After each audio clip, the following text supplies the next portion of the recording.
দেখো বন্ধুরা, আজকে আমি ছাদ বাগান থেকে অনেক সবজি তুললাম। আমার ছাদ বাগানে অনেক সবজি জমে আছে। আমি বেড়াতে গিয়েছিলাম, সেখান থেকে এসে দেখি ছাদ বাগানে অনেক সবজি।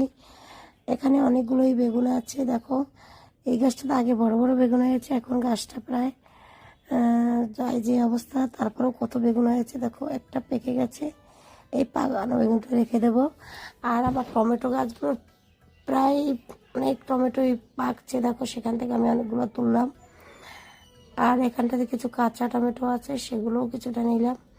আজকে ছাদ বাগান থেকে অনেক সবজি নিলাম। দেখো আজকে এখানে কত বোম্বাই মরিচ হয়েছে, সেখান থেকে আজকে কিছুটা বোম্বাই মরিচে নেবো।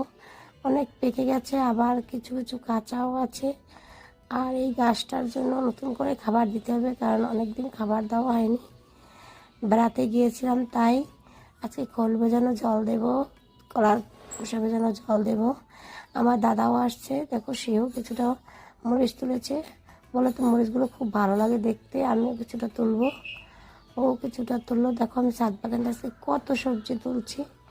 এইভাবে যদি তোমরাও ছাদ বাগানে গাছ লাগাও আর পরিচর্যা করো, দেখো এভাবেই তোমরা সবজি পাবে সাজি ভরে ভরে সবজি তুলবে। প্রত্যেকটা সবজি টাটকা, নিজের হাতে তৈরি করা গাছের সবজি। খুবই ভালো লাগছে আজকে, খুবই আনন্দ লাগছে। আজকে এই পর্যন্তই বন্ধুরা।